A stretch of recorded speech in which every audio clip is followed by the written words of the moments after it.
the stars were dying, not with the gentle surrender of old age, but with the agonizing rupture of time itself. Across the galaxy, suns collapsed into themselves, leaving behind nothing but spectral echoes of light and the faint hum of abandoned planets. In the void between these dying worlds floated the remnants of a once great empire. Sprawling armadas frozen mid-battle, citadels cracking under the weight of their own ambition, and the whispering ghosts of those who had once ruled from their golden thrones. This was a galaxy that remembered, though few still dared to gaze upon its history without wincing. And yet, even in this desolation, we care for you, the listener. Before we begin the story, tell us, where in the world are you watching from, and what time is it there? Now, let's get started. In the heart of this shattered cosmos, aboard the obsidian spire of the silent flagship Eternum Lux, she waited.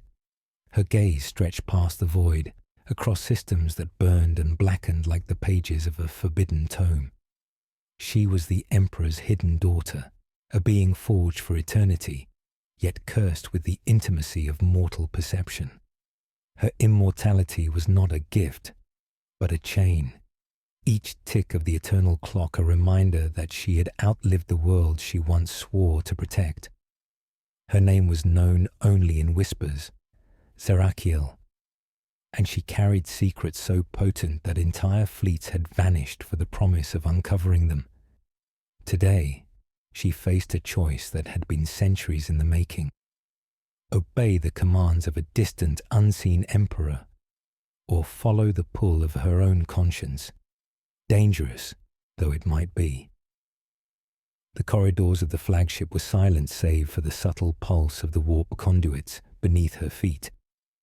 Each footfall resonated like a drumbeat in a tomb, echoing through hollow chambers lined with banners depicting victories long claimed and long lost. She paused, hand brushing over one such banner, feeling the frayed silk of a battle fought millennia ago. Her memory of that day was sharp, crystalline. The screams of a dying world, the betrayal of a brother she had loved, and the imperceptible moment when she realized that loyalty was a fragile thing, often forged in the fires of necessity rather than choice. Across the command deck, her advisors, immortal or near immortal themselves, watched in silence. They were beings of immense power, yet each carried the marks of regret. Some had lived for centuries, only to see empires crumble beneath their feet. Others had witnessed friends turn to enemies, entire planets swallowed by the ravenous hunger of ambition. Zerachiel knew them all, yet she trusted none completely. She could see the calculations behind their eyes, the endless mental battles they waged between obedience and desire, between fear and aspiration. A message arrived, unannounced. The text flickered across the hololithic display, glowing with an unnatural light. The southern expanse is lost. The fleet of Karazai moves toward the Void Gate. Zerachiel's breath caught. The Karazai, a race thought long extinct, emerged from the shadows of history like a curse. They had been vanquished during the Empire's early expansion, their name buried beneath layers of official records and propaganda. And yet here they were, gathering strength in the outer rim, their intent unknown, their ambition unbound. The Void Gate was the Empire's most guarded secret, a nexus through which entire systems could be manipulated, destroyed, or consumed.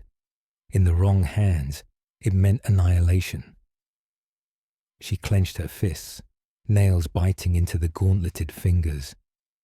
The weight of command pressed down upon her shoulders like a black sun, unyielding and relentless. Decisions had to be made, lives calculated, allegiances weighed. Every choice she made now rippled across light years, touching stars and soldiers alike. She had long understood that immortality demanded responsibility, yet the cost of inaction was a tapestry of ruin. Her internal struggle was interrupted by a subtle vibration beneath her feet, a presence she had not anticipated. From the shadows emerged her sister, one whose existence had been hidden even from the most loyal archives. Silent and deliberate, she stepped forward, her eyes reflecting the dying stars like twin pools of molten silver. "Zarakil," she said, voice low, but cutting through the stillness like a ceremonial blade. "The Empire is fracturing, and we are its last hope, or its final failure." Zarakil's heart, if an immortal could still be said to have one, ached. Betrayal had always been a companion to her kind, lurking behind smiles, hidden beneath pledges of loyalty. She had learned long ago that even those who claimed devotion were capable of great deceit. And now, staring into the eyes of her hidden sister, she felt the familiar twist of doubt. Could she trust her? Or was this yet another thread in the galaxy's intricate tapestry of manipulation? Above them, the flagship trembled. The void itself seemed to shudder, as though sensing the pivotal decisions about to be made. Fading stars blinked like the last moments of a candle's flame, mirroring the fleeting certainty of life and purpose. Every choice she would make from this moment forward carried the weight of empires, of legacies forged and broken, and the silent echoes of the dead who watched from the beyond. She took a deep breath, inhaling the metallic tang of the command deck, and allowed herself a moment of reflection. "We are bound," she whispered, more to herself than her sister, "by duty, by blood, and by the fragile hope that we might yet steer this galaxy from its inexorable collapse. But how long before hope itself becomes another casualty?" The silence returned, heavy and omnipresent, and yet in that silence a spark lingered, a possibility, faint but undeniable. The galaxy had not yet decided her fate. It had not yet decided whether the hidden daughters of the Emperor would rise as saviors or fall as witnesses to the end of all things. Her gaze drifted toward the viewport, where the remnants of shattered systems sprawled like scars across the dark fabric of the cosmos. Somewhere out there, among the echoes of dying suns and crumbling fortresses, lay the choices that would define her and the Empire. Choices that could either preserve the light of civilization or plunge the galaxy into irrevocable darkness. Zarakil clenched her jaw. Her immortal life had prepared her for centuries of strategy, war, and intrigue. But nothing had prepared her for the loneliness of command, nor for the impossible calculus of morality against survival. And as the void stretched infinitely before her, she understood a truth that all immortals must eventually confront. The weight of eternity is nothing compared to the weight of a single, consequential decision. And so, with the stars trembling and the Empire on the brink, the hidden daughter of the Emperor took her first step toward destiny, one fraught with betrayal, sacrifice, and the slow-burning fire of a galaxy on the cusp of collapse. The journey had begun. The silence of the void lingered long after Zarakil dismissed her council. Alone upon the command dais, she stared into the blackened horizon, where stars flickered like dying embers. Each glimmer felt like a heartbeat snuffed out, another reminder of how fragile life had become beneath the shadow of empires. Her sister had not left. She remained at the edge of the chamber, half hidden in the folds of shadow, as if to remind Zarakil of secrets yet unspoken. The two of them were bound not only by blood, but by the silence of their creation. They had been concealed from the records of men, erased from archives by a will greater than their own. To most of the Imperium, they did not exist.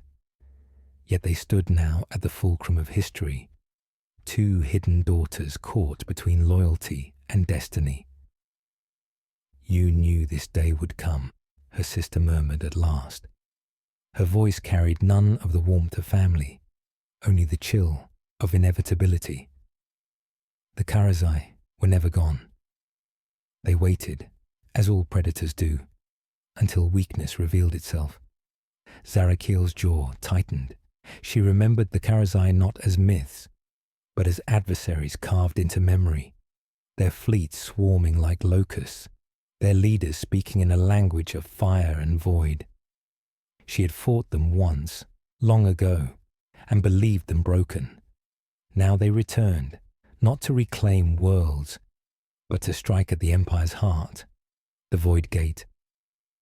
"You speak of inevitability," Zarakiel said, turning at last to face her sister. "But inevitability is only the coward's refuge. We shape the course of the galaxy, or it shapes us." A faint smile curved her sister's lips, but it was not one of comfort. "So you still believe yourself free? You still believe choice is yours to command?" The words stung more than Zarakiel wished to admit. Immortality had taught her that choice was often a mask for compulsion.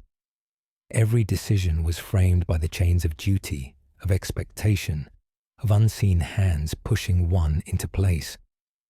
Was she truly free? Or was she only enacting the Emperor's unseen will, a pawn upon a board older than time? Before she could answer, the chamber doors opened. A tall figure strode inside, clad in armor that bore the scars of countless wars. His face was stern, lined by centuries of service, and his eyes burned with the cold fire of loyalty. This was High Castellan Varro, commander of the Eternum Lux's fleet and one of Zarakiel's most trusted guardians. Yet even trust was fragile among the immortal. "My lady," Varro said, kneeling in the ritual manner, though his voice betrayed unease. "The outer sentinels have reported movement near the Ashen Belt. Not a full fleet, but a vanguard." Karazai signatures confirmed a chill passed through the chamber. Zarakiel felt the memory of old wars stirring within her bones.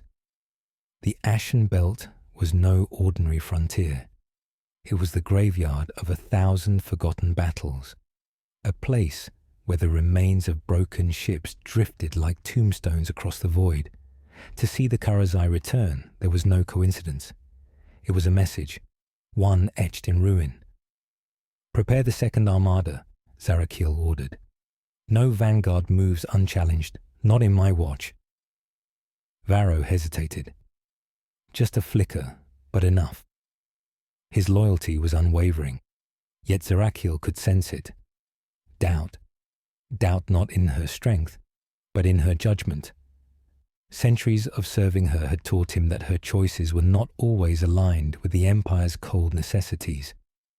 Where others commanded by fear, she often hesitated, weighed lives too heavily, considered the fragile beauty of mortality. That compassion, rare among the immortal, was both her strength and her curse.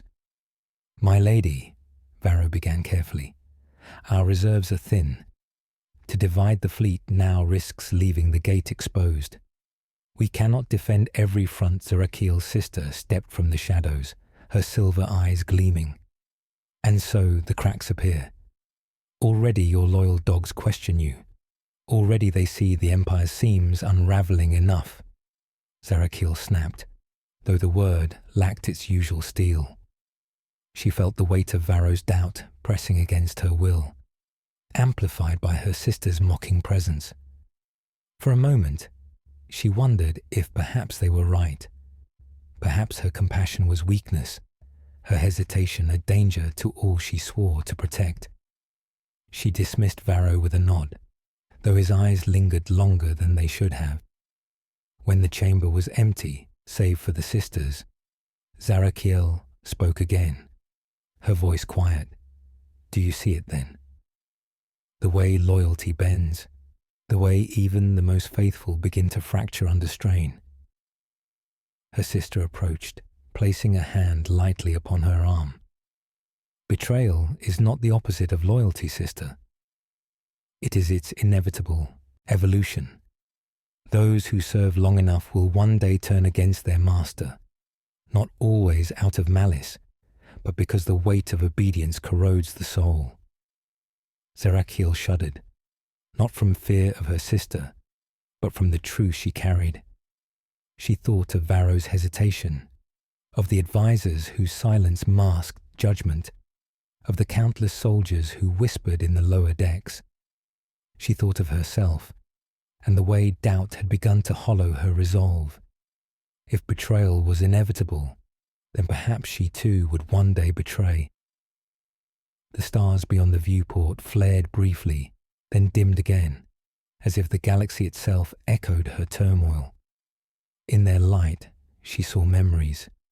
Brothers lost to war, empires consumed by pride, and the shadow of the Emperor always present, always watching, yet never near. What was she, if not a relic of his design? What were they, the hidden daughters, if not pawns abandoned in a game too vast to comprehend? She closed her eyes, steadying her breath. The Karazai advanced, the Empire faltered, and the Void Gate loomed as both weapon and curse. Yet the greater war raged not in the stars, but within her, between duty and conscience, loyalty and self. When she opened her eyes again, her sister was gone, vanished into shadow as if she had never been there at all. Only her words remained, echoing in Zerachiel's mind like the tolling of a funeral bell. Betrayal is inevitable. Zerachiel stood alone upon the dais, the weight of eternity pressing against her shoulders. Outside, the ashen belt stirred with the first flames of war. Inside, doubt gnawed like a serpent at her immortal heart. The galaxy waited, and Zerachiel, the Emperor's hidden daughter, stepped closer to the brink of choices that would either save or damn all that remained. The ashen belt was a graveyard of gods. Shattered hulls of starships drifted like bones through the void, their broken spires reaching out as though clawing against the darkness. The belt stretched for light years, a testament to wars so ancient that even immortal memory blurred their details. Yet the wreckage still whispered with the voices of the dead, and any who ventured too deep swore they felt the gaze of unseen things watching from the shadows. Into this haunted expanse the fleet of the Eternum Lux advanced. Spears of light cut through the drifting debris, illuminating jagged wrecks that had once carried the banners of empires long vanished. The silence of the void was broken only by the dull thrum of engines and the distant echo of impact as fragments of ancient war machines scraped against the armoured hulls. Zerachiel stood upon the command dais, her gaze fixed upon the spectral horizon. Varro was at her side, his armour gleaming faintly beneath the pale illumination of the hololithic displays. His voice was steady, yet his hands gripped the console too tightly, betraying the unease even he could not mask. "My lady," he said, bowing his head slightly. "Scanners, confirm Karazai signatures. 3 vessels, small but fast. Raiders, no doubt, scouting for weakness." Zerachiel's sister lingered at the shadows of the chamber, silent and watchful. Zerachiel did not glance at her, yet she felt her presence like a phantom thought pressed against her mind. Every decision she made now would be measured, judged, perhaps even manipulated.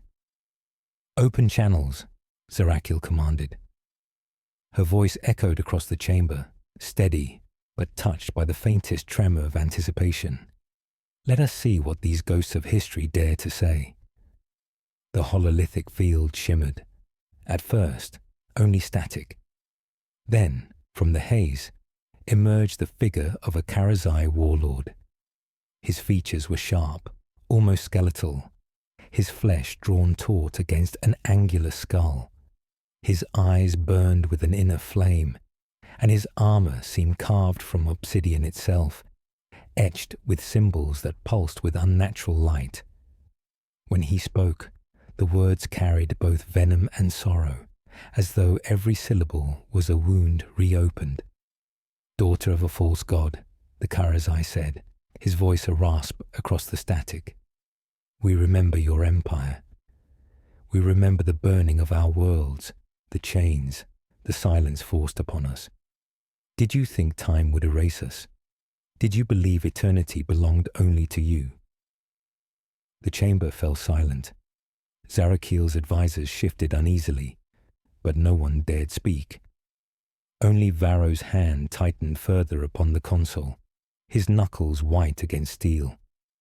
Zarakiel inclined her head slightly, her gaze unyielding.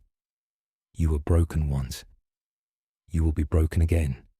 Turn back from the gate, and I may yet spare what remains of your kind." A hollow laugh echoed through the transmission.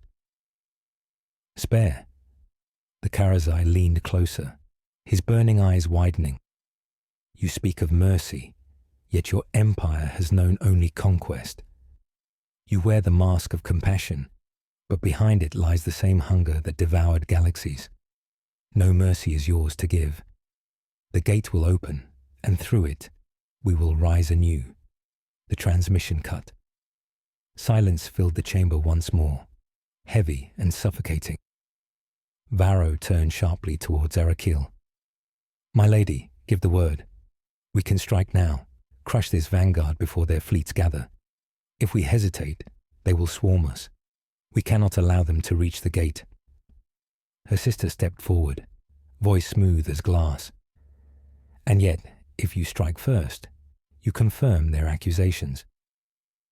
You become what they call you, an empire built only on conquest and annihilation." Perhaps restraint is the wiser course, Zarakiel's heart thundered. Within her churned the familiar war between compassion and duty, between the fragile desire to protect and the crushing demand to dominate. She could see the fear in Varro's eyes, the calculation in her sister's, and the mocking certainty in the words of the Karazai. Every path seemed to lead to ruin, yet a decision had to be made. Her silence stretched too long. Varro finally spoke, again, his voice firmer, tinged with frustration. "If you hesitate, you endanger us all. My lady, the Empire cannot survive with doubt at its helm. We must strike the words cut her deeper than any blade. Doubt at its helm. Was that how he saw her? Was that how all her loyal warriors saw her now? A commander shackled by her own hesitation, unable to act with the ruthless certainty their survival demanded." Her sister's voice pressed closer, almost a whisper at her ear. "Do you see? Loyalty fractures. Even your most faithful begins to question. Soon his loyalty will wither, as all loyalty does." Zarakiel turned sharply, not to her sister, but to Varro. "Prepare the fleet," she said at last, her voice like iron striking stone. "But not for annihilation. We will disable their ships, cripple their strength, and offer them a chance to surrender. No slaughter, not yet." Varro bowed his head, though his silence was heavy with disapproval. He turned to relay the commands, and Zarakiel felt the weight of his doubt settle like ash upon her shoulders. The fleet moved into position. Spears of light lanced across the void, striking against the obsidian vessels of the Karazai. The battle was swift, furious, a clash of ancient enemies meeting once more upon a battlefield of ghosts. Wreckage drifted, flames spread across the void, and the silence of the Ashen Belt was shattered by the echoes of war. In the end, the Karazai ships were crippled, their engines sputtering, their weapons silenced. Zarakiel stood upon the command dais, her gaze unwavering as the enemy vessels drifted helplessly. "Open channels," she commanded again. The broken image of the Karazai warlord flickered into view. His face was bloodied, his armor cracked, yet his eyes still burned with defiance. You think this victory matters? You think eternity bends to your mercy? You cannot stop what has already begun. The gate will open, and when it does, your empire will drown. The transmission cut once more. Silence fell. Zarakiel closed her eyes, breathing in the silence, the weight of the battle pressing upon her. Victory should have felt like triumph, yet all she felt was the deepening of shadows, the widening of cracks. Varro stood at her side, silent but rigid, his loyalty still present but strained. Her sister lingered in the shadows, her words echoing in Zarakiel's mind. Betrayal is inevitable. As the wreckage of the Karazai ships drifted among the bones of forgotten wars, Zarakiel knew the truth.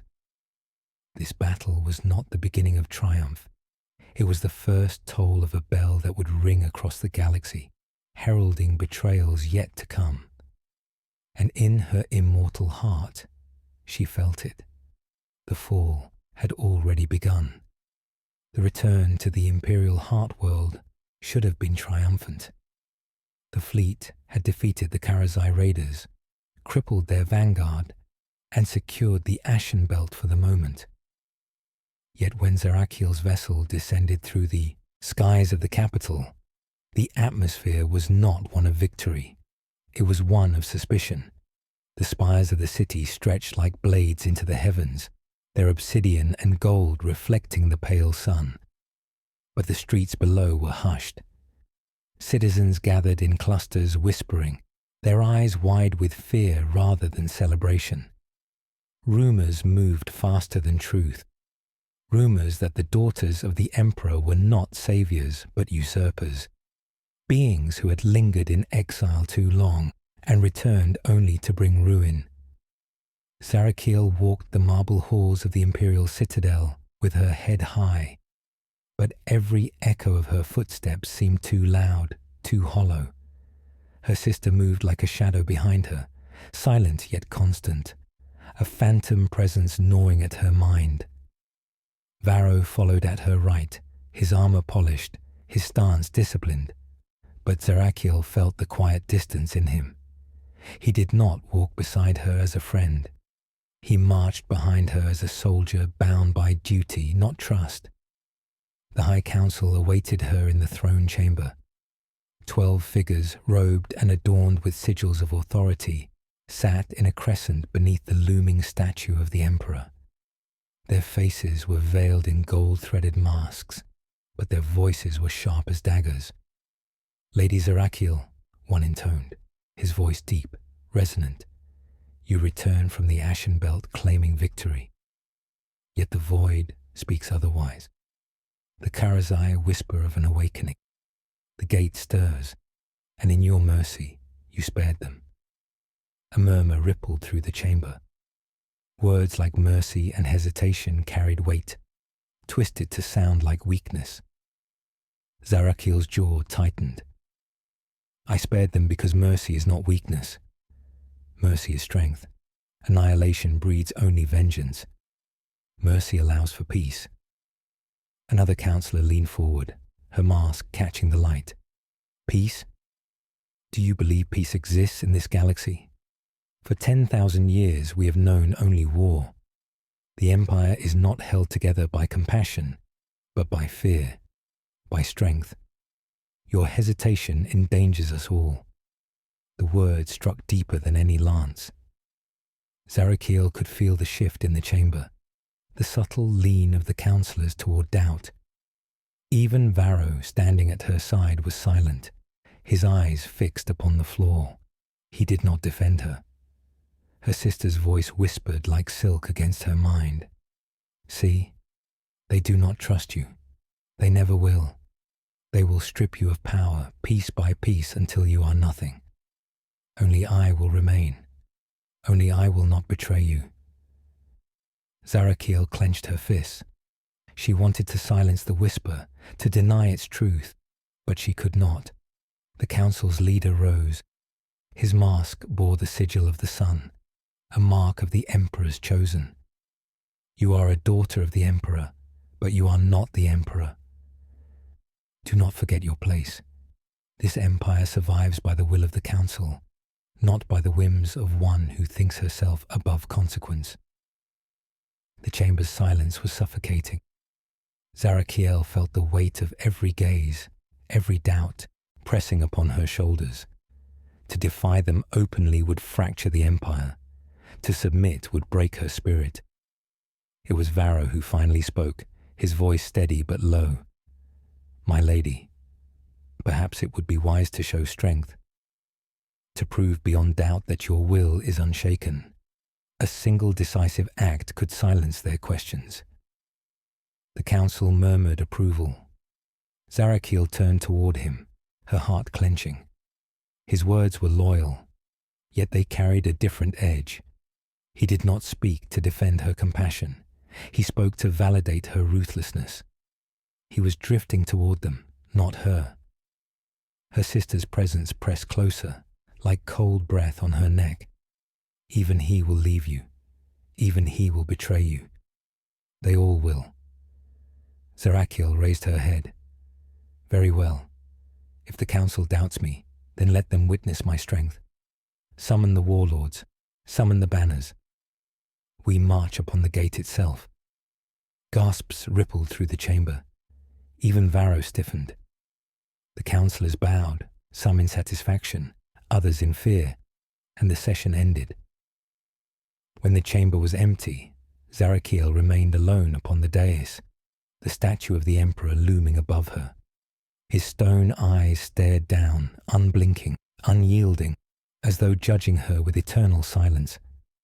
Varro approached hesitant. "My lady, was this wise?" She turned her gaze upon him, her voice soft but edged with steel. "Tell me, Varro, would you follow me still, if mercy guides my hand instead of conquest?" His silence was answer enough. He bowed his head, yet he did not meet her eyes. When he left, her sister lingered in the shadows, her whisper curling through the silence like smoke. "Do you see? Even he falters. Even he slips away. There is no loyalty in eternity, Zarakiel. Only betrayal." Zarakiel stood alone beneath the gaze of the emperor's statue. Her heart, once steadfast, now felt like fractured glass. Around her, the empire murmured with doubt. Ahead, the gate stirred with promise and doom. And within her, the whisper of her sister grew louder, more convincing, with every passing breath. The armies of the empire moved like a tide. Across countless worlds, banners were unfurled, armor polished, weapons blessed. The command had been given, march upon the void gate. It was a decree meant to display strength, to silence dissent. Yet beneath the thunder of war drums and the gleam of steel, unease spread like a shadow no prayer could dispel. Zarakiel rode at the head of her legion. Her golden armor caught the pale light of the dying sun, her blade resting across her lap like a slumbering god. Behind her, an endless host advanced. Rows of disciplined soldiers, tanks rumbling across scorched plains, ships screaming through the skies overhead. It was spectacle as much as war, a reminder to the empire that their daughter still commanded the stars. Yet within her, doubt gnawed. Each step toward the gate felt less like triumph and more like submission to the council's will. This was not the war she had chosen. It was the war she had been cornered into. Varro rode beside her, his armor a mirror of loyalty, his expression carved in stone. He had said little since the council. When he did speak, his words carried the clipped precision of duty rather than the warmth of devotion. It was a silence more painful than any accusation. At night, as the armies camped beneath skies burning with alien auroras, Zarakiel walked alone among her soldiers. She heard their whispers, of fear, of doubt, of awe. Some bowed their heads in reverence as she passed. Others looked away, unwilling to meet the gaze of one they no longer fully trusted. Her presence inspired both devotion and unease, as though she were a storm that might protect or destroy. On the fifth night, the gate appeared upon the horizon. It was no structure of mortal hands, but a wound in reality itself. Jagged spires of black stone jutted upward, forming a colossal arch that pierced the heavens. Within the arch shimmered a void of shifting light, colors that defied comprehension, as though the stars themselves bled through into the material world. The air was heavy with the taste of ozone, the ground cracked and scarred by energies older than the galaxy. The soldiers halted, their chants falling into silence. Even the engines of the war machine seemed to falter in the gate's presence. Fear rippled through the ranks like a living thing. Varro stepped forward, his hand resting on the hilt of his blade. His voice carried across the host. "This is the enemy. Not the whispers of counselors, not the doubts of mortals. This gate, it is the wound through which our doom will come, and we will seal it." A cheer rose from the soldiers, though it was thin, strained. Zarakiel watched him, her heart twisting. His words stirred courage, but not faith in her. The army's eyes turned to him as readily as they did to her. A fracture, subtle but undeniable, widened. Her sister's voice coiled in her mind, smooth and venomous. "Do you see? He commands them as you once did. Soon they will follow him instead of you. He will not need to betray you, Zarakiel. He will simply take what was yours." Zarakiel closed her eyes, steadying her breath. She could not afford to believe the whisper. Not yet. The march resumed, bringing them to the foot of the gate. There, the enemy awaited. The Karazai stood in formation upon the blackened plains, their obsidian armor gleaming beneath the unnatural light. Their war banners shimmered with glyphs that pulsed like living wounds, their weapons humming with energy stolen from the void itself. At their head stood the warlord who had spoken to Zarakiel before, his armor scarred from their last encounter, yet his eyes burning brighter than ever. He raised his blade toward the Empire's host.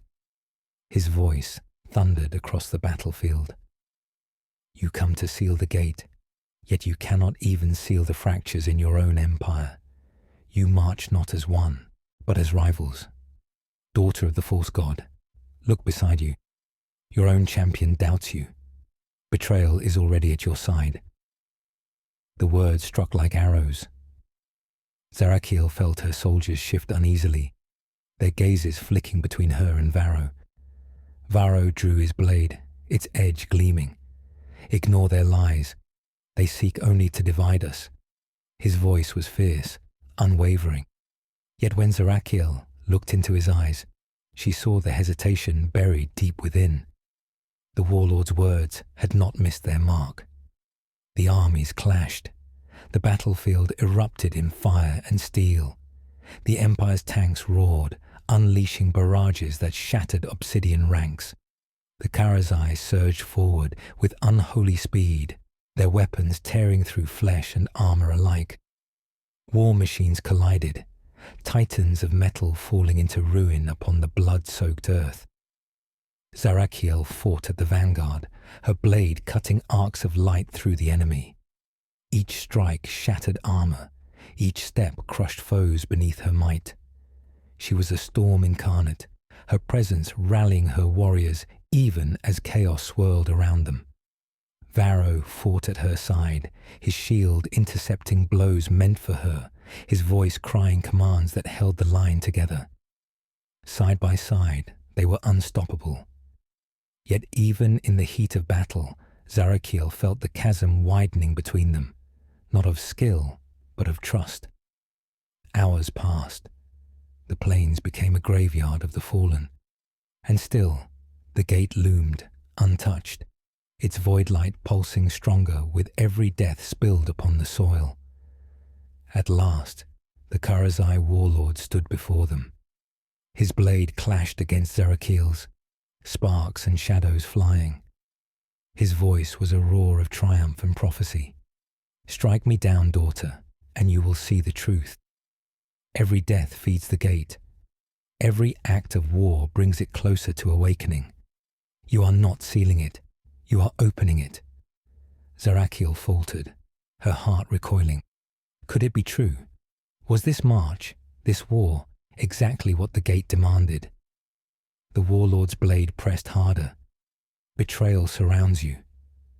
The more you fight, the faster it comes. Look beside you, daughter.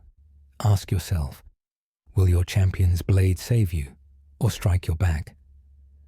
Zarakiel's strength surged, and with a final strike she sent the warlord crashing to the earth. Yet his laughter echoed even as he fell, a sound more haunting than his defiance. When silence finally fell over the battlefield, the Karazai lay broken, their banners smouldering. The Empire had won, but the gate pulsed brighter, hungrier. The cost of victory was not triumph, but dread. Varro stood at her side, his armor bloodied, his breath ragged. He bowed his head. "The field is ours, my lady." Zarakiel looked upon him, her chest heavy. Was he still hers? Or was the warlord's laughter already true? Above them, the gate shimmered with impossible colors, its light seeping into the stars. The war was only beginning. The battlefield still smoldered when night fell. Broken banners fluttered in the acrid wind, and the air reeked of burnt flesh and ozone. The Empire had won, yet the victory rang hollow. Thousands lay dead upon the blackened plains, and the gate pulsed brighter, hungrier, as though it feasted upon the blood spilled in its shadow. Zarakiel stood upon a ridge overlooking the carnage. The dying sun painted her armor in shades of fire and sorrow. Her blade was still slick with blood, but it felt heavier than ever, as though every life taken clung to its edge. Varro approached in silence, his armor scarred, his eyes shadowed. He bowed, though the gesture felt formal rather than heartfelt. "The soldiers await your command, my lady. They need reassurance, or they will break." Zarakiel turned to him. "And do you need reassurance, Varro? Or has the warlord's poison already taken root in you?" The words cut sharper than any blade.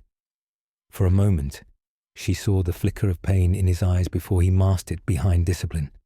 "I serve you. Always. Do not mistake my silence for doubt."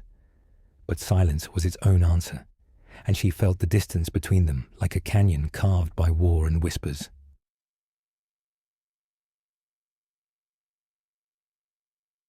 That night, the army camped in the ashes of victory. Fires flickered in the gloom, shadows stretching like phantoms across the ruined earth. Zarakiel walked among her warriors, listening. Their voices carried in hushed tones. "They say the gate feeds on blood. Every battle makes it stronger. The daughter leads us to doom. Varro fights truer than she." The words coiled around her heart like serpents. She clenched her fists, her gauntlets groaning. Was this the loyalty she had bled for? Was she already becoming the tyrant her enemies claimed she was? She returned to her tent, where silence awaited her. Yet silence was not peace. Her sister's voice rose within the shadows, a whisper as intimate as breath. "They doubt you. They whisper behind your back. Even Varro does not defend you with fire in his heart. You are alone, Zarakiel, unless you listen to me." "I will not be your pawn," Zarakiel muttered, though her voice trembled. "Pawn? Number? Queen? They will betray you, but I will never abandon you. I am blood, as you are blood. Do not trust the champion. He covets what you have. He covets you." The whisper lingered, heavy with temptation. Zarakiel pressed her palms to her temples, but the voice would not leave.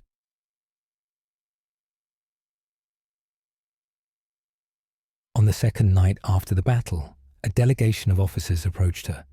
Their armor was pristine, their eyes hardened with resolve. The eldest of them, a general with silver hair and a voice like cold iron, spoke. "My lady, the men are weary.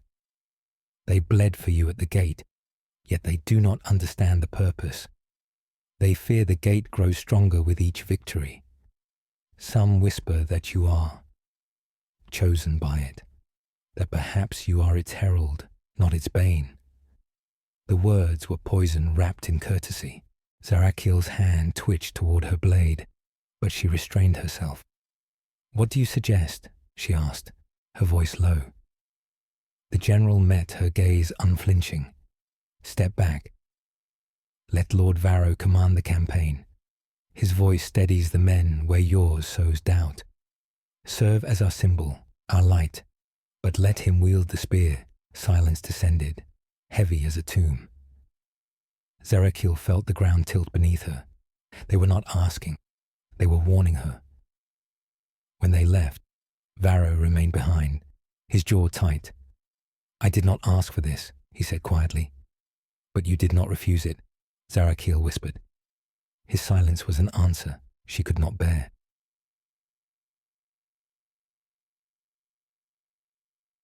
On the third night, dreams consumed her. She stood within the gate itself, surrounded by endless void light. Shapes moved within the radiance, faces of her soldiers, her council, her sister, all whispering in unison. You cannot escape what you are.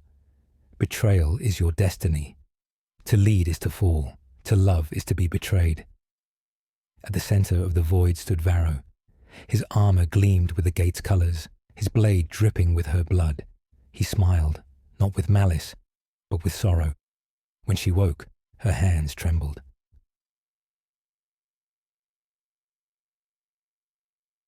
The next day, a skirmish broke out along the army's flank. Karazai raiders descended like shadows, their blades dripping with unnatural fire. Zarakiel leapt into the fray, her fury cutting them down. Yet when the dust cleared, she found her officers staring not at the enemy but at her. Her armor glowed faintly with the same void light that poured from the gate. Whispers spread like wildfire. She is marked.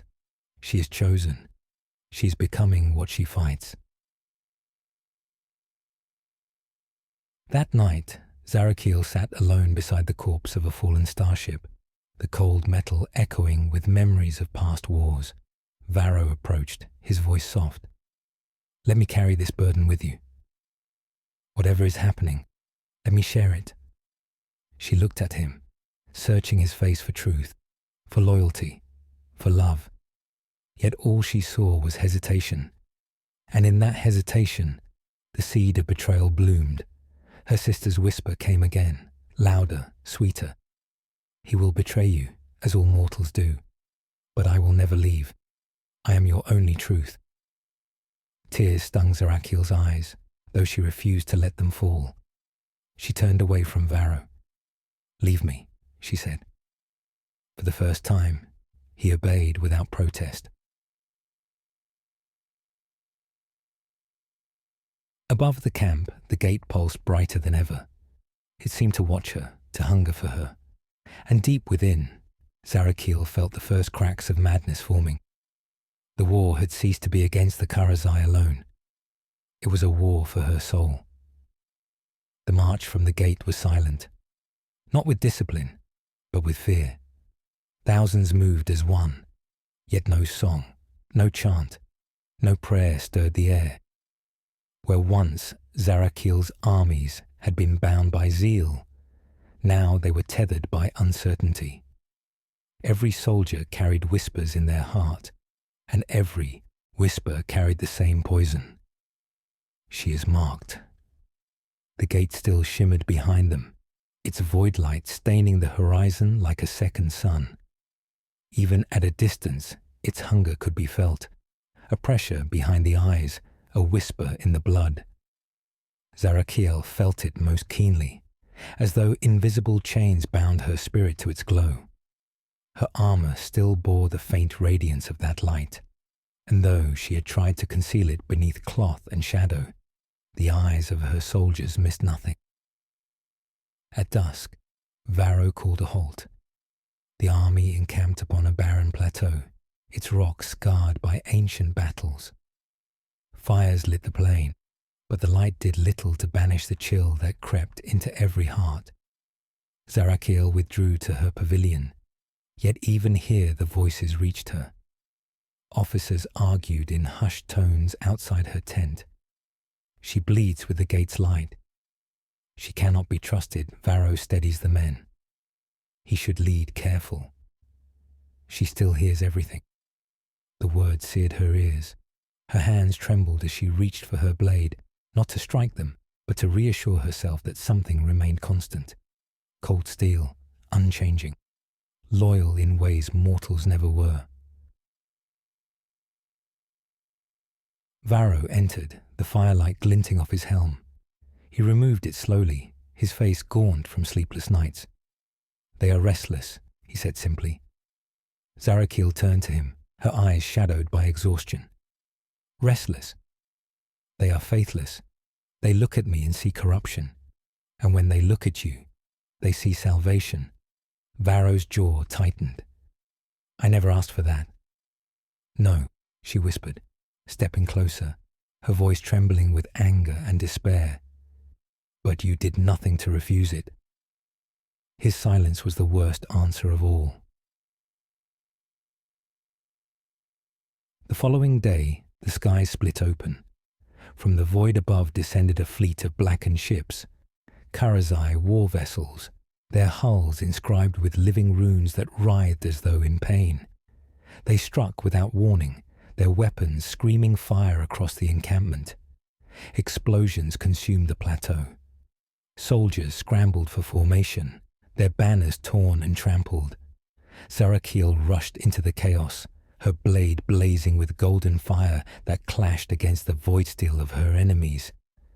The Karazai descended in waves, their forms twisted, their eyes burning with unnatural light. They moved not as men, but as extensions of the gate itself, each blow carrying its hunger. Zarakiel fought with fury, her every strike cutting down foes by the dozen. Yet with each swing, she felt the gate's light answering her, flowing through her veins. Her strikes grew faster, harsher, less her own. And the soldiers saw it. They saw her glow with the same light as their enemy. Cries rose above the din of battle. "She wields their power. She is one of them." The words pierced deeper than any blade.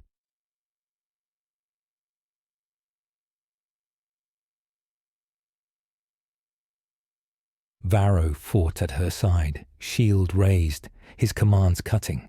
Through the chaos, he rallied the soldiers, drove them back into formation, held the line when all seemed lost. In their eyes, he was the anchor, the steadfast one. When at last the Karazai withdrew, leaving wreckage in their wake, the field was littered with corpses.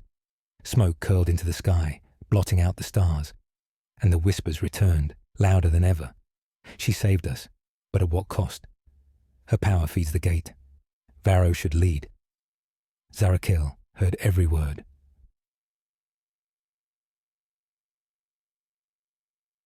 That night the officers convened in secret. Zarakiel did not need spies to know. They carried the scent of conspiracy on their armor. She stood at the edge of the camp, watching the tent where they gathered, her fists clenched. Her sister's voice came soft and venomous. "They plot against you. They will strip you of command, and Varro will not stop them. He cannot. His heart belongs to them now." Inside her, something fractured. She entered the tent without warning. Silence fell like a guillotine. The officers rose, their faces pale in the firelight. Varro was among them, his expression torn between duty and desperation. "You speak of betrayal while the enemy still bleeds us," Zarakiel said, her voice low, trembling with restrained fury. "You whisper treason in the dark, but do not have the courage to speak it to my face." The silver-haired general stood, his hand resting on the hilt of his blade. "We speak not treason, my lady, but survival. The men do not follow you as they once did. Every day more doubt, more fear. Varro holds their trust. You hold their fear. If you love this empire, step aside for a heartbeat." Silence reigned. Varro opened his mouth, but no words came. Zarakiel felt the last threads of trust snap within her. Her sister's whisper surged like fire. "Strike them. End this doubt. Rule by strength as father did. Only then will they obey." Her hand tightened on her blade. The officers tensed. Varro stepped forward, his hand raised, not to strike but to plead. "Zarakiel, don't." His voice was raw, almost broken. "If you cross this line, there is no return." She looked into his eyes and saw the truth. He pitied her as one already fallen. Something inside her shattered. She did not strike, but she turned her back on them all. "Follow me, or follow him," she said coldly. "But know this, the gate hungers for all. When it awakens, no loyalty will save you." And she left them in silence, the echo of her words heavier than any blade. Alone in her pavilion, Zarakiel stared into the darkness. The gate pulsed in her mind, her sister's voice coiling around her heart. "You are already alone. Soon you will see that only I remain." She closed her eyes, and for the first time in centuries, tears fell. Not for the empire, not for the war, but for the friend she had already lost. The march away from the plateau was not a retreat, but it felt like one. The Karazai attack had left scars upon every soul, and though the enemy had withdrawn, their absence was a wound rather than a relief. The banners of Zarakiel's host still fluttered in the poisoned wind, but their colours seemed faded, their glory dimmed. Soldiers whispered when they thought she could not hear, their eyes darting between her and Varro. Each step forward became a trial of endurance, not against the enemy, but against suspicion. Zarakiel felt it all, their doubt, their fear, the way her name was spoken like a curse. And beneath it all, the gate pulsed inside her, its rhythm bleeding into her own heartbeat. Her sister's voice coiled through her mind. "They are not yours anymore. They belong to him. He will not defend you. He cannot, but I can." She clenched her teeth and forced the whispers back. Yet when her hand touched her sword, she could feel the faint warmth of that void light humming through the steel. 3 days later, the land itself began to fracture. The army descended into a valley where the stones wept black ichor, and the trees grew without leaves, their bark twisting into shapes that seemed almost human. The air thickened with the taste of ash, and then the illusions began. At first, they were small. A soldier swore he saw his dead brother walking among the ranks. Another cried out at the sight of a child on the path only to find nothing but dust. Soon, whole companies were falling to madness. Some struck at phantoms only they could see. Others abandoned their posts, chasing voices in the wind. Varro rode hard through the chaos, his voice rising above the fear, his commands snapping soldiers back into line. Yet for every man he steadied, 2 more faltered. Zarakiel, however, saw the truth. These were not mere illusions. They were manifestations of the gate. The further they marched, the closer its hunger pressed into reality, twisting it like parchment in flame. And she felt it inside her too. Her sister's whispers grew clearer, stronger. Sometimes the voice felt like a second presence within her own skin.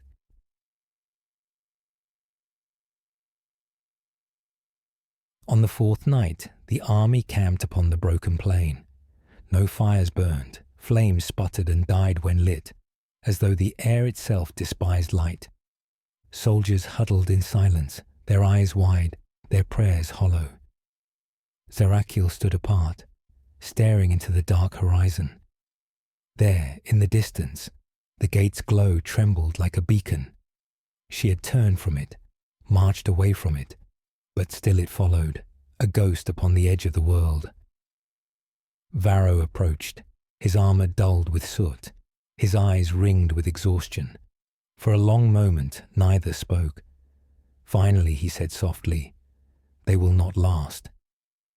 The men are breaking. If this march continues, there will be nothing left of them before the enemy even strikes again."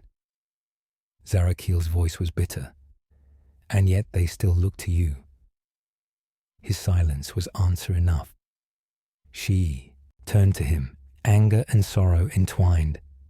"Tell me, Varro, do you believe it too, that I am marked, that I walk as one of them?" He flinched, but did not turn away. "I believe you are changing. I do not know if it is curse or salvation." His honesty struck deeper than any accusation. That night, Zarakiel dreamt. She stood upon the edge of the gate itself, its light pouring over her like a river. Beside her stood her sister, not a whisper, but flesh and bone, her form radiant with the void light's glow. "Why do you resist?" the sister asked, her voice gentle, her face so achingly familiar. "You are alone among them. They will never trust you again. But I will. I always have." Zarakiel's voice trembled. "What am I becoming?" Her sister touched her cheek, the warmth burning like fire. "Not corruption, not ruin, evolution. The gate does not devour, it transforms. It has chosen you, Zarakiel, and through you, it will save this dying empire." Zarakiel wanted to believe. Her heart ached to believe, but she saw, in the depths of her sister's eyes, a hunger that was not love. When she woke, her hands were shaking, and the glow in her veins was stronger than ever.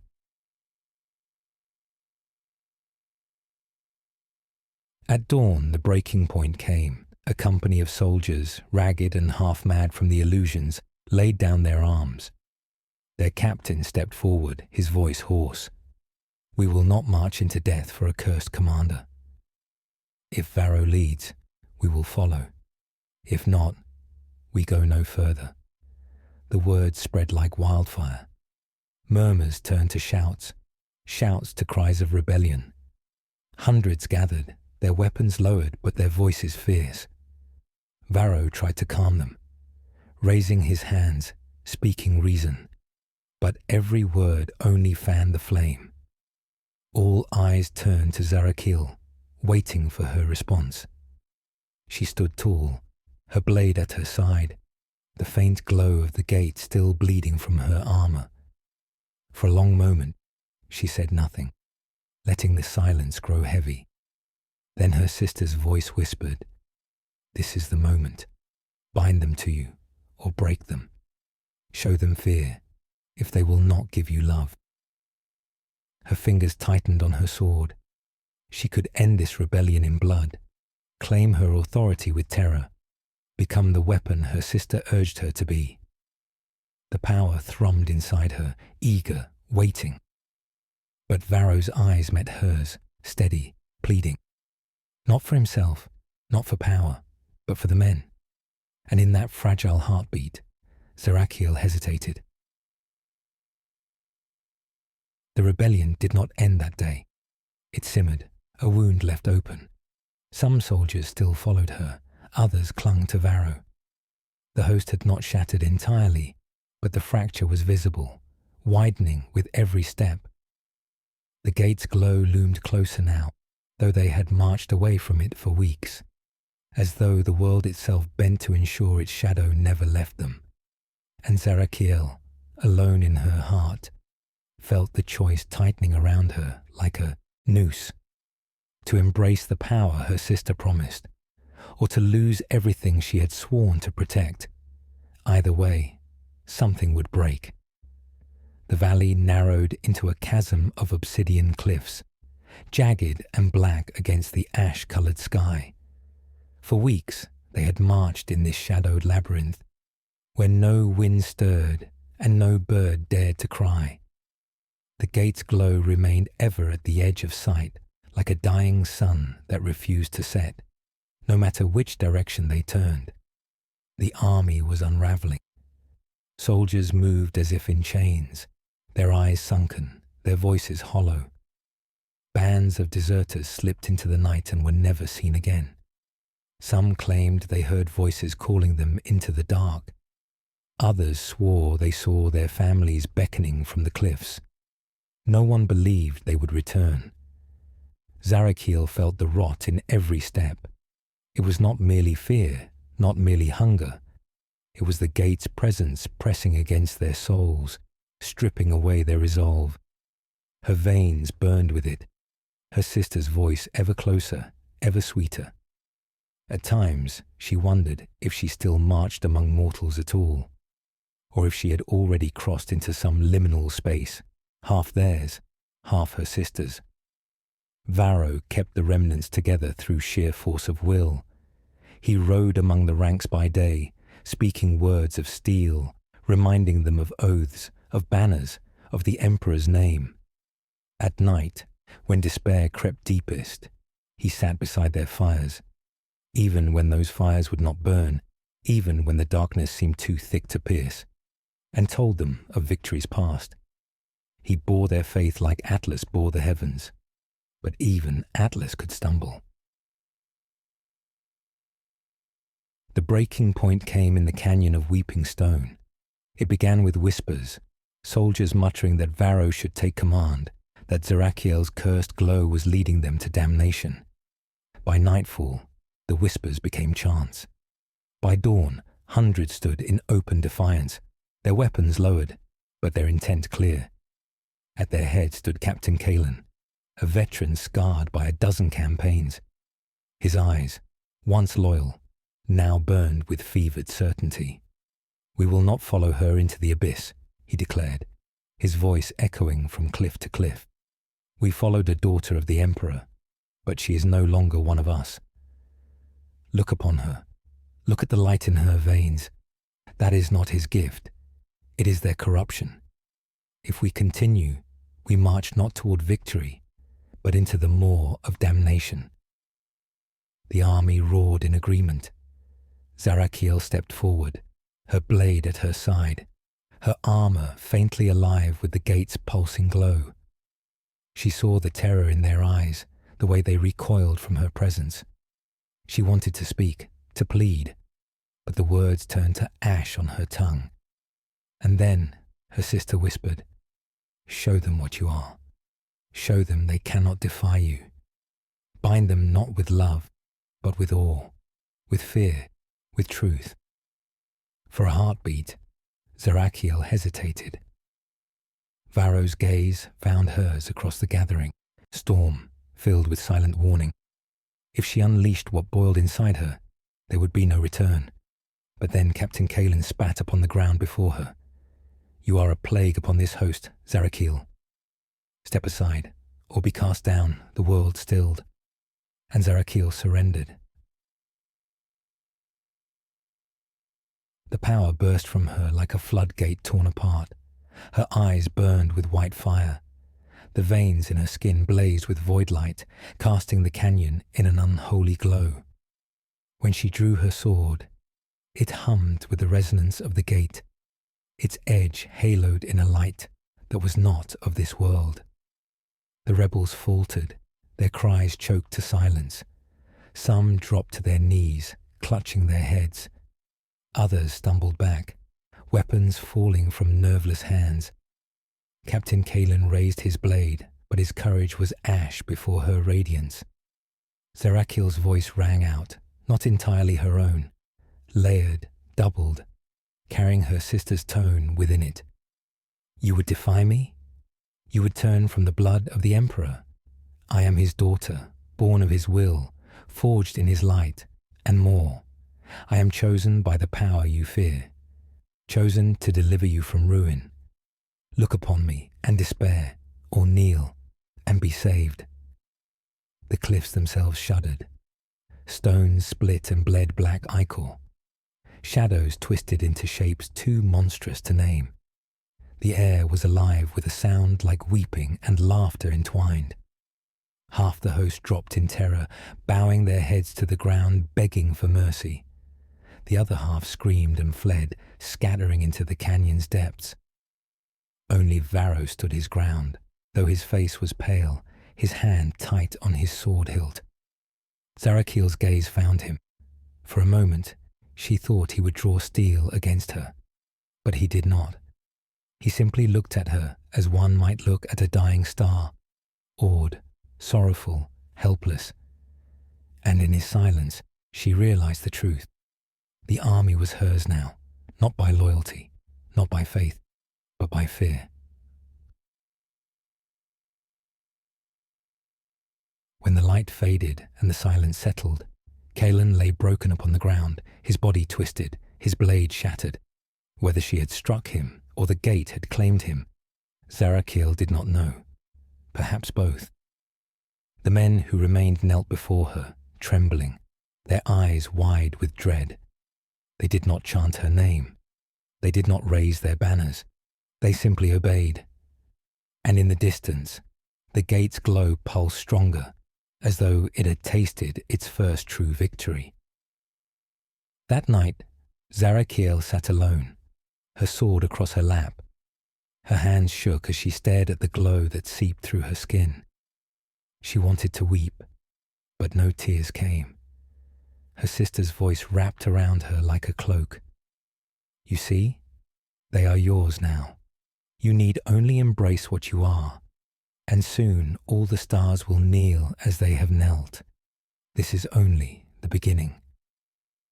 Zarakiel closed her eyes, but she could not silence the truth within her heart. Something had broken this day, not just the army, not just the bond between her and Varro, something within her, and it could never be made whole again. The canyon of weeping stone was behind them, yet its echoes clung to the host like a wound that would not close. The soldiers no longer marched as men, but as shadows bound in fear. No songs, no prayers, no laughter, only the rhythm of boots against broken stone, each step a reminder of what Zarakiel had become. They did not call her commander anymore. They did not call her daughter of the emperor. They simply obeyed, silent and hollow, their eyes avoiding hers. Fear was more binding than loyalty, and yet infinitely more fragile. Zarakiel felt it with every glance, every shiver, every unspoken word. The power she had unleashed burned still in her veins, coiling like a serpent that refused to sleep. Sometimes her hands shook from the effort of containing it. Sometimes her dreams were not dreams at all, but visions. Her sister standing beside her, whispering of dominion, of salvation, of eternity. And always the gate. No matter where they turned, no matter how far they marched, its glow was there. It pulsed upon the horizon like a second sun, too close, too vast, too alive. The land itself bent toward it, valleys and rivers curving as though drawn to its gravity. Zarakiel understood then. The gate was not following them. It was drawing them in.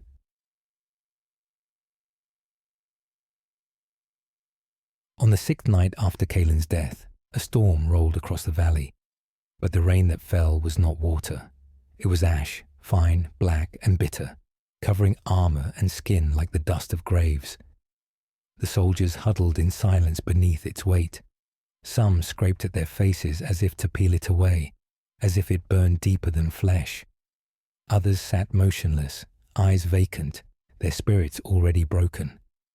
Varro moved among them, his words quiet, his hand steady. He bound wounds, offered water, lifted the fallen back to their feet. His presence alone kept the host from collapse. Yet Zarakiel saw it, the doubt festering even in him. He no longer looked at her as before. His eyes were watchful now, cautious, as though he stood beside a blade forever on the verge of cutting. That night, when the camp was still, he came to her. "You cannot keep this path," he said, his voice low. The men obey you, yes, but they do not follow you. They fear you more than the enemy. If we go on like this, there will be no army left, only husks walking in chains. Zarakiel's reply was bitter. Would you have me disarm myself? Would you see us destroyed because I denied the power that saved us? Varro's gaze was steady. Power can save once, but when you wield it as a weapon against your own, it consumes. It will consume you. She turned away, unable to meet his eyes, for in her heart she knew he spoke truth. Yet the whisper in her veins was louder than reason, louder than love, louder than fear.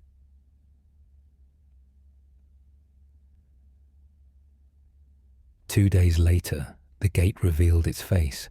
The valley opened into a plain of glass, smooth and black, reflecting a sky that twisted like water. At its far edge rose the gate, not a monument, not a fortress, but a wound in reality itself. It towered higher than mountains, a vast arch of light and shadow interwoven, its surface shifting like liquid. Around it, the earth was fractured, shards of stone levitating in silence, caught in its pull. The glow it cast was not illumination, but hunger, a radiance that seeped into the marrow. The soldiers collapsed in awe and terror. Some wept, others tore at their armor as though to peel themselves free of its pull. A few rose to their knees and prayed, not to the emperor, but to the gate itself, whispering words they did not understand. Varro stood frozen, his hand tight on his sword, his jaw clenched as though to keep from crying out. Zarakiel alone remained upright, though her knees trembled. The gate's song thrummed through her bones, a rhythm that matched the beat of her heart. She felt her sister's hand upon her shoulder, though no one stood there. "It is waiting for you," the voice whispered. "It has always waited for you. Do you feel it, sister? The promise, the eternity. One step, and the galaxy bends to your will." Her sword vibrated in her grasp, the steel no longer cold but alive, humming with resonance. Her eyes burned, her veins aglow with the same radiance that pulsed from the gate. She knew then that she was bound to it, as surely as the stars were bound tonight. And yet, a shadow lingered in her heart. Varro's warning, the fear in the soldier's eyes, the memory of Kaelin broken at her feet. That night the army encamped at the edge of the plain.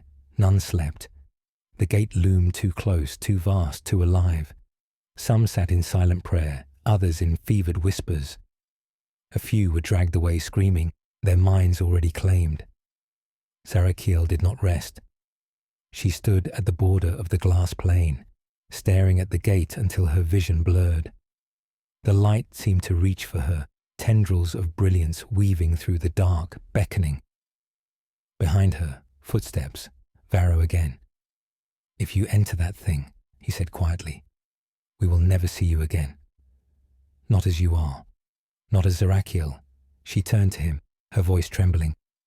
"And if I do not, we will all die. You have seen it. The illusions, the decay, the storm of ash. The world itself bends to its pull. There is no path but through." Varro's silence was long, his face etched with grief. "Then if you go, I will go with you. Even if it means I walk into damnation beside you." Something broke in her chest at those words. Love, sorrow, despair. She could not name it. But the gate pulsed brighter, drowning out the ache with promise. At dawn, Zarakiel stood before the host. Her sword blazed with light not of the emperor, but of the gate. The men looked upon her with hollow eyes, some fearful, some already enthralled. She raised the blade toward the horizon. "The path is before us. Not back, not away, but through. We march into the gate. We march into eternity."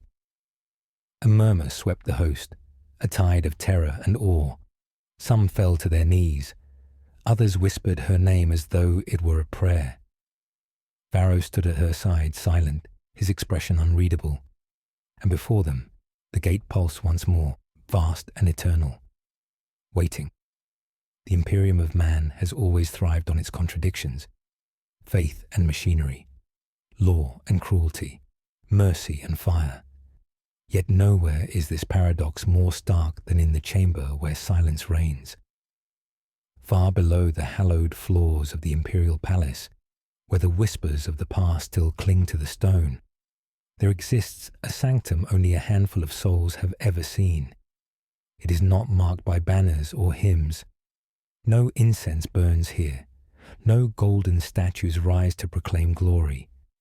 Instead, there is stillness, a suffocating quiet that clings to the lungs, as though sound itself is unwelcome. This is the place where the emperor's daughters were first gathered.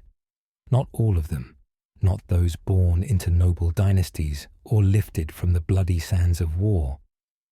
These were the forgotten ones, children who had no names, who had been taken as infants by robed figures with eyes like glass. Their existence was hidden, even from the Imperium's most trusted servants. They were raised in the darkness, taught discipline through silence, obedience through ritual. And when their powers blossomed, when the immaterium stirred at the edges of their minds, the silence consumed them. They were the choir without song, the sisters who never spoke, for their voices could shatter the veil between worlds. To unseal their tongues would have been to summon nightmares. Thus they became known only by the word carved into their foreheads in the first days of training. Nolla. Nothing. But they were not nothing. They were the Emperor's shield against the very thing he feared, the warp's endless hunger. In the echoing dark, their collective will formed a fortress against the demonic tide. Alone, they were fragile, broken reeds in a storm. Together, they were iron. Together, they became the sisterhood of silence. Yet this chapter of their existence has been erased from every record. For in truth, they were not the Emperor's first daughters of silence. There were others before, born not merely with the gift of the pariah gene, but marked by something older, something even the master of mankind could not fully explain. One such daughter stood apart from the rest. Her name was once Leora, though that name is now buried beneath 1,000 years of ash. She did not speak, as none of her sisters did. Yet her silence was deeper, darker. She did not merely deny the warp. She suffocated it. When demons looked upon her, they recoiled as though from a mirror that revealed their own annihilation. The sisters feared her as much as they revered her. It was said that when she walked through the training halls, the candles dimmed, and even the carved stone seemed to whisper warnings. Some claimed she bore the Emperor's true blood, that she was not merely chosen, but descended. Others believed she was a mistake, an echo of the Emperor's will that had slipped too far into shadow. Leora never knew which was true. She only knew her purpose. Her life was discipline, silence, and obedience. Yet, in the unbroken stillness of her nights, she dreamed. She dreamed of a great war that would span the stars.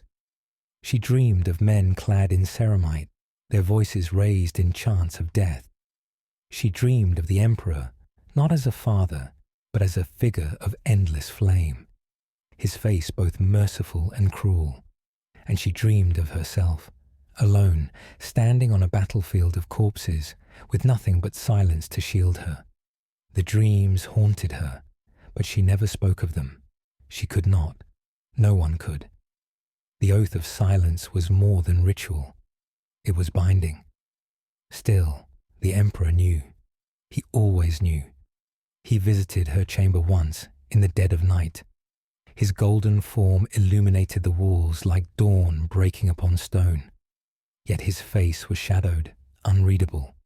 He did not speak aloud. He spoke in her mind, his words heavy as thunder.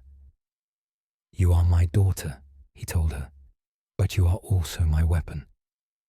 Her heart, though it did not race, felt the weight of finality in his voice. She had been chosen not to live, but to serve until death, and so she bowed. That night, the Emperor marked her forehead not with Nulla, but with a sigil older than mankind itself, a rune that no archivist would ever record, no scribe would ever dare carve into parchment. The moment it touched her flesh, the warp screamed in terror. The sisters felt it in their cells. The custodians guarding the halls heard it in the marrow of their bones. And in the eye of terror, where the demons dwell, an echo rippled like a wound opening across the immaterium. Leora ceased to be Leora that night. She became something else, something the Emperor would never allow the galaxy to know. She was hidden even from her own sisterhood, placed deep in the vaults below the palace, surrounded by wards and chains of psychic steel. For she was not only a null, she was the void given flesh, and the Emperor, in his infinite foresight, knew that one day, when the galaxy burned and his sons turned against him, she might be needed. But the question remained, unspoken in every corner of that dark chamber. Was she salvation, or the shadow of mankind's final silence? Beneath the imperial palace, further than the deepest vaults where the bones of dead saints and lost relics lie entombed, there exists a place whispered of only in fragments, the Vault of Forgotten Names. Few know of its existence, fewer still have seen its threshold, and none who have entered have left unchanged. It is here that the Emperor's most dangerous secrets are kept, not relics of war, nor treasures of conquest, but people, lives bound in chains of silence, hidden even from history itself. The world above may know of custodians, of primarchs, of saints and heroes, but here in the suffocating dark lie the shadows even those legends cast, and among them were the Emperor's hidden daughters. The Sisterhood of Silence is known to the Imperium as the guardians against the warp, the null maidens who bind psychers and banish demons with their very presence. But this truth is incomplete. There were others before the Sisterhood was ever given its name. Prototypes, attempts, children marked not only with the pariah's emptiness, but with something more elusive, more absolute. The Emperor had sought perfection. He had sought weapons beyond weapons, and in his search, he had made mistakes. The daughters in the vault were those mistakes. Some were too fragile, their bodies unable to withstand the emptiness that suffused their veins. They lived for only days, their silence snuffing them out like candles in a gale. Others were too strong, their void so absolute that even the Emperor's light recoiled. They were dangerous to keep, but more dangerous to destroy, for the warp itself recoiled when they died, and each death birthed storms in the immaterium that stretched across whole sectors. So he bound them. The vault became their tomb, though they still breathed. Each cell was carved with runes in languages no mortal tongue could shape. Chains of psychic steel locked their wrists, their throats, their very shadows. Their names were erased from record, their faces sealed in darkness. To the galaxy above, they did not exist, and yet they dreamed. Leora, the daughter once marked by the Emperor himself, was among them. She had been given a sigil on her brow that no Sister of Silence dared look upon. To her sisters, she was a spectre, a living omen. When she passed, they averted their eyes. Her silence was not merely absence, it was annihilation. In the vault, she felt the truth more deeply than ever. Each sister here bore the weight of her own curse. Together, they were like an orchestra of silence, a choir of negation. And in that unity, something stirred. At first, it was only a pulse, a tremor in the stone beneath their feet. Then, as nights passed into weeks and weeks into years, it grew into something greater, a resonance of silence, a binding harmony that had no sound yet thundered in the bones of those who felt it. The custodians posted above began to hear whispers, though none were spoken. They saw shadows move where no light fell. The Mechanicum priests who maintained the wards reported their machines faltering, their auspexes blinded in the daughter's presence. Even the psychers of the Imperium, far above, in the choir halls where thousands chanted their endless hymns, woke screaming in the night, their dreams torn by visions of women with hollow eyes. The Emperor knew. He always knew. One night, he descended into the vault. His golden form dimmed the silence for a moment, though it did not break it. His eyes, bright as stars, scanned the cells. He paused before each daughter, and though none spoke, all felt the weight of his judgment. When he came before Leora, he did not speak aloud. His words pressed directly into her mind, heavy and final. Your silence grows louder, too loud. If left unchecked, it will consume not only the warp, but all that lives, even my sons. The thought struck her like a blade. She had been fashioned as a weapon, but even a weapon must know its target. To be told her silence might one day devour all was to be told. She was the enemy of existence itself. Her eyes lowered, and for the first time, she felt doubt. The Emperor's hand hovered above her brow, the rune still glowing faintly where he had marked her. She expected the end. A final gesture, a command, and she would be unmade. But the Emperor did not destroy her. Instead, he whispered, just once, into her mind, "You are my daughter. That is why I cannot end you. But know this, you are also my greatest danger." Then he left her there, in chains, in silence, in the vault that the galaxy would never know. And as the centuries turned, the galaxy above changed. The Great Crusade swept outward. The Primarchs rose. The heresy loomed. Yet below, in the unmarked depths, the daughters remained, forgotten, erased, waiting. And though the wards held, the silence resonated still, stronger, sharper, louder in its absence. It was only a matter of time before the vault of forgotten names would no longer remain forgotten. For silence, too, has a voice. The galaxy burned. Worlds that once swore loyalty to the throne tore themselves apart in civil war. Brother slew brother, Primarch faced Primarch, and the Emperor's dream of unity collapsed into blood and ash. The Horus Heresy had begun, and its echoes reached even into the deepest darkness of terror. Far above, the skies thundered with rebellion. Legions once loyal now bore the marks of corruption, their banners painted in the blood of their kin. The warp, once restrained by the Emperor's will, spilled across the stars in storms of madness. Demons feasted openly in places where faith faltered. And deep below, in the vault of forgotten names, the hidden daughters stirred. The silence that bound them had never been broken. Their chains of psychic steel still glowed faintly in the shadows. But silence does not exist in isolation. It resonates. It carries echoes. And now, as the warp screamed louder than it ever had, that silence screamed back. At first, it came as a tremor in the wards. The runes carved into the walls flickered like fading stars.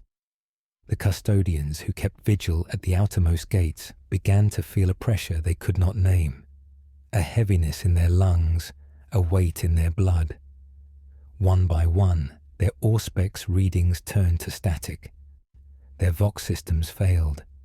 It was as though the daughter's silence had reached out to smother not only sound but meaning itself.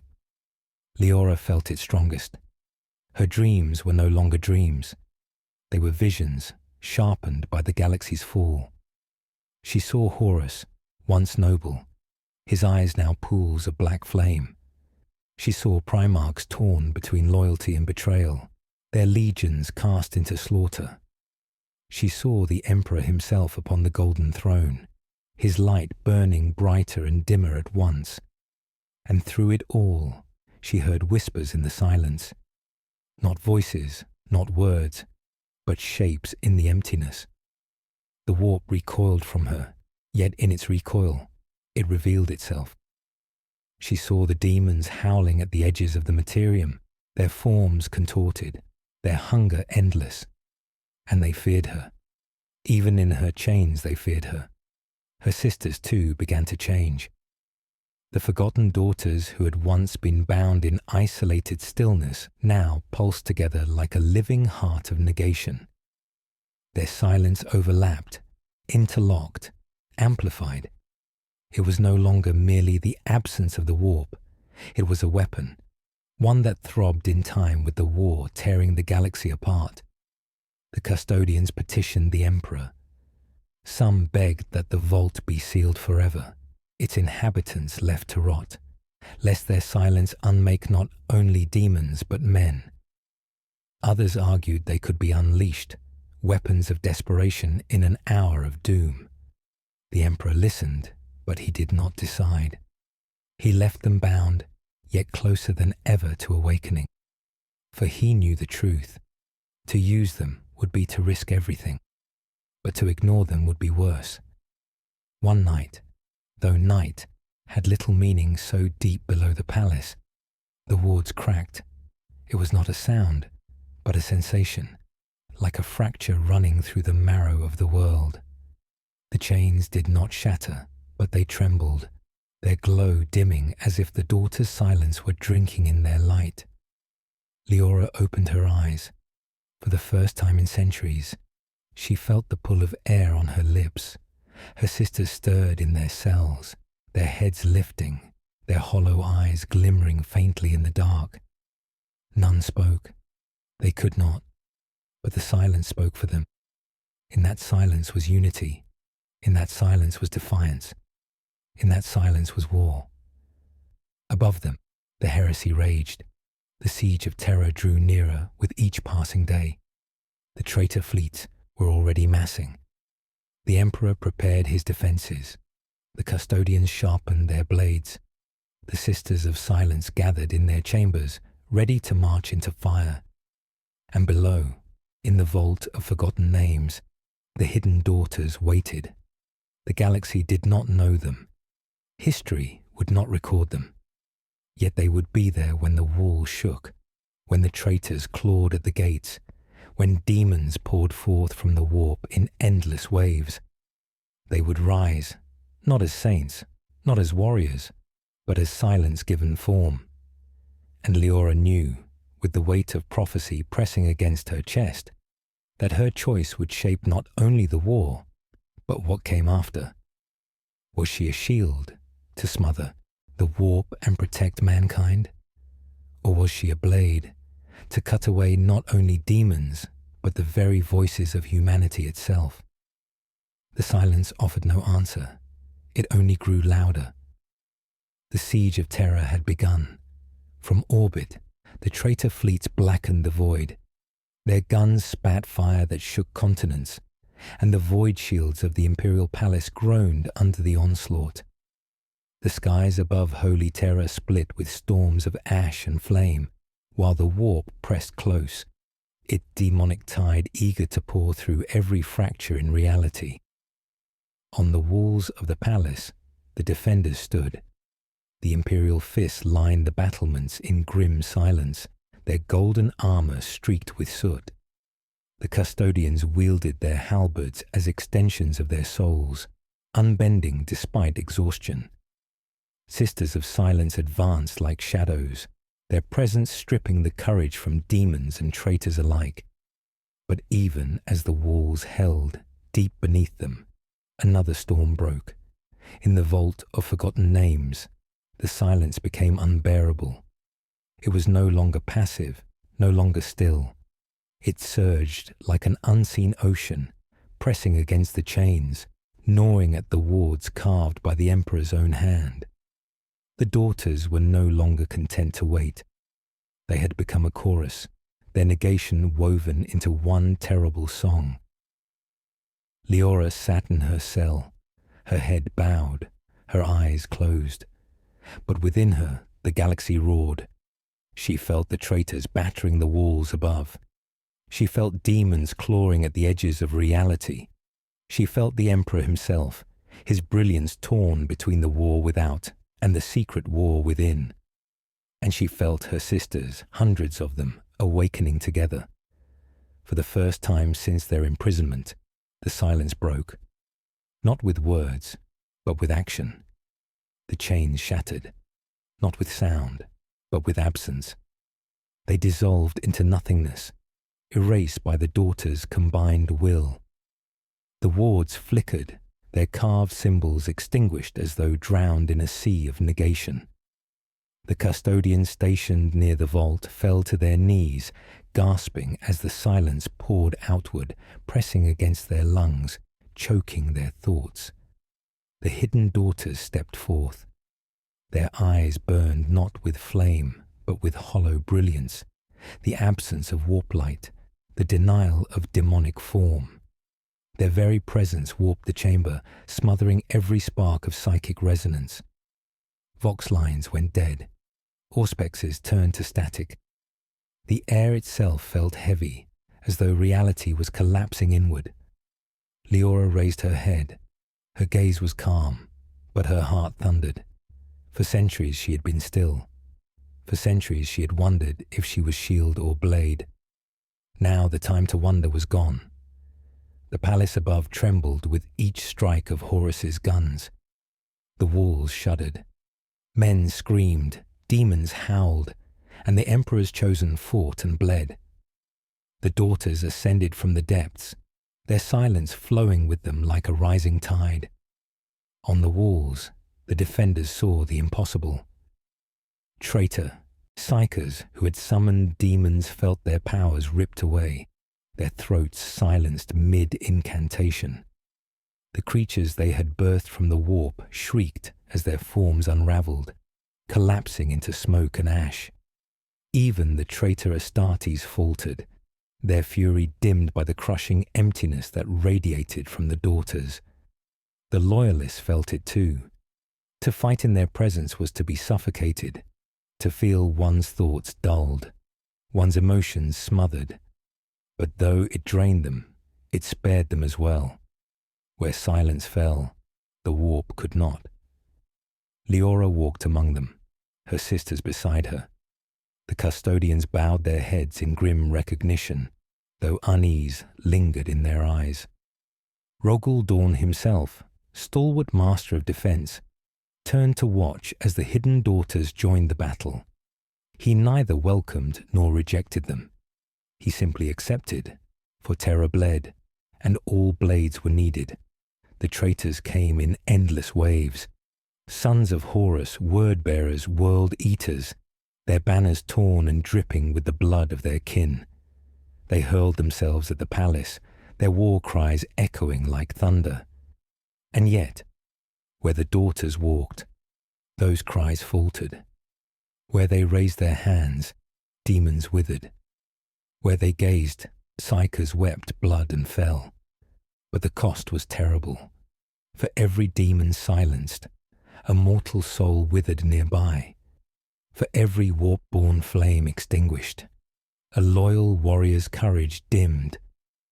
The silence gave victory, but it was a victory steeped in despair.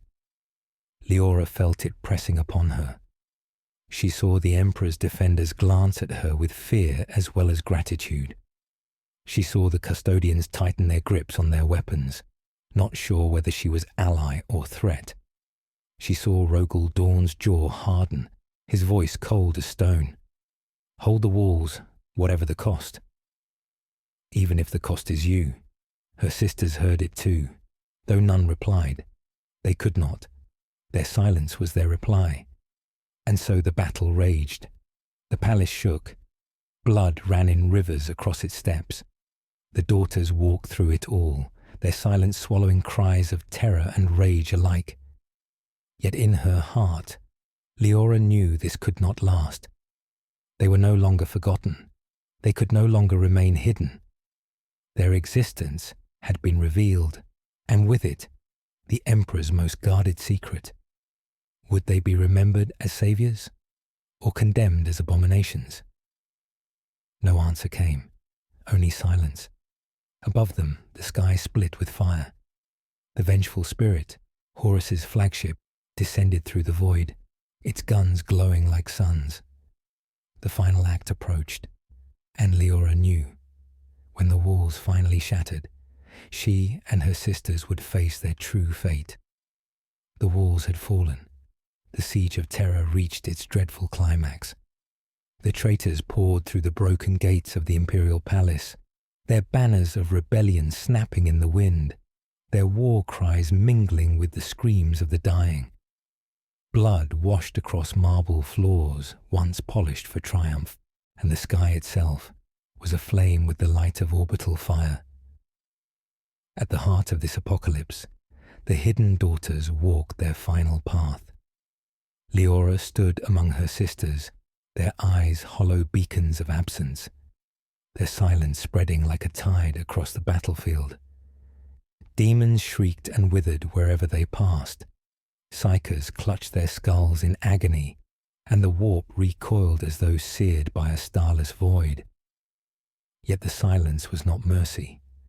Every step cost them, and every breath from those around them was drawn thinner, dimmer, weaker. Loyal Astartes who fought beside them staggered under the weight of emptiness, their faith eroded, their voices stolen.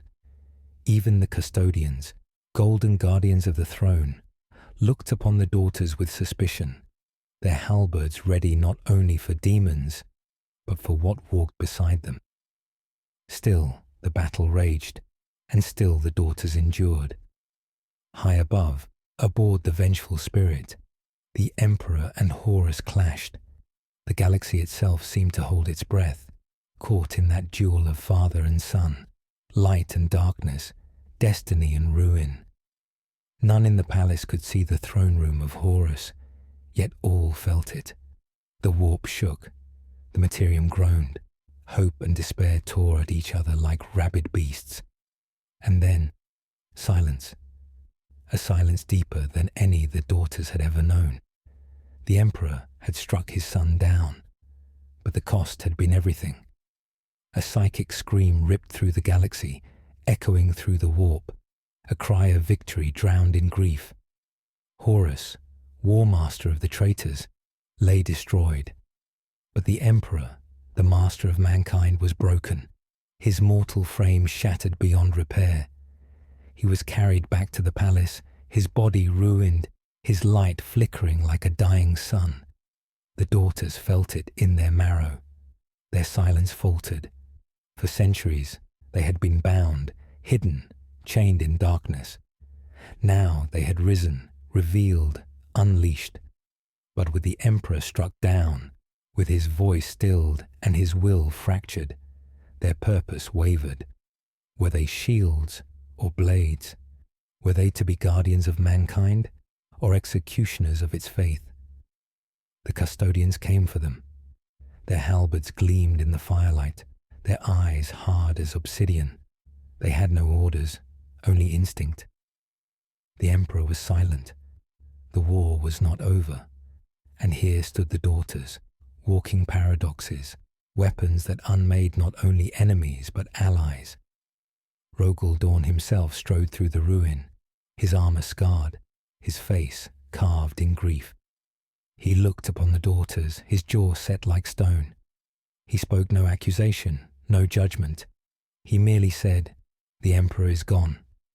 What he built must endure. Whatever threatens that must fall." Leora met his gaze.